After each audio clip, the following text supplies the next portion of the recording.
Donc je vais vous dire quelques mots de ma prochaine création, Corde raide, un texte de Debbie Tucker Green, une auteure britannique pas très connue encore en France, mais qui est extraordinaire. Moi, quand j'ai lu cette pièce, j'ai immédiatement eu envie de la monter, de la faire découvrir aux spectateurs.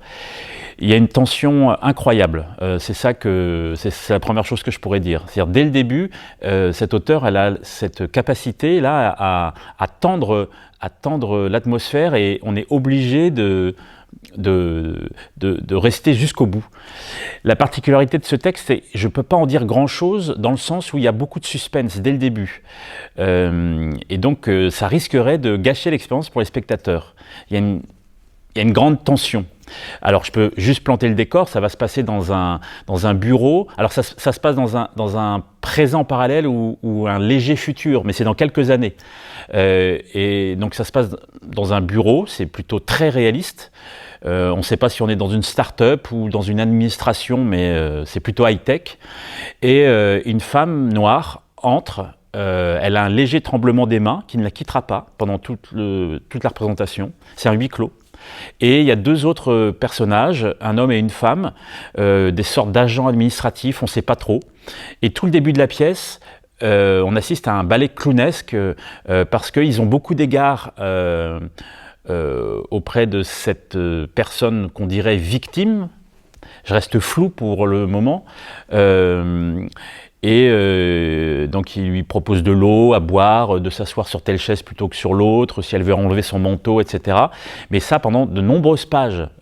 Et ça devient à la fois insupportable, on en rit parce que c'est vraiment ridicule, c'est exagéré, mais cette femme a l'air d'être vraiment affectée par la situation et par ce qu'elle semble avoir vécu.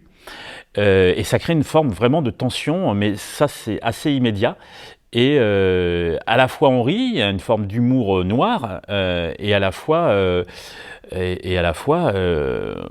on est crispé en attente de la raison pour laquelle, de connaître la raison pour laquelle cette femme est là. Et je ne vais pas vous le dire. Parce que tout l'enjeu de la pièce est là-dessus. Ce que je peux vous dire, c'est que ça aborde des sujets très contemporains, et ça en parle. La pièce en parle, je trouve, particulièrement bien. Ça pose des questions de certaines dérives du libéralisme économique et d'une forme d'ubérisation, à partir du moment où elle toucherait des institutions et pas uniquement des échanges de services.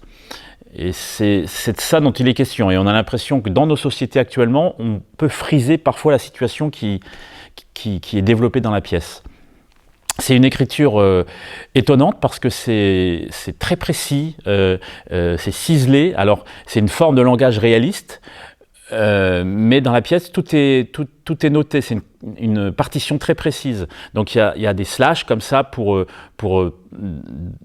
les endroits très précis où les acteurs doivent se chevaucher, où la parole, où ils parlent les uns sur les autres, mais à des endroits précis. La durée des silences est très précise également. Il y a des silences de nature différente, des échanges de regards, tout est précisé. Donc c'est un travail très technique pour les acteurs, mais ça ne se verra pas au final. Mais tout ça est au service de ce thriller presque. Il y a énormément de suspense.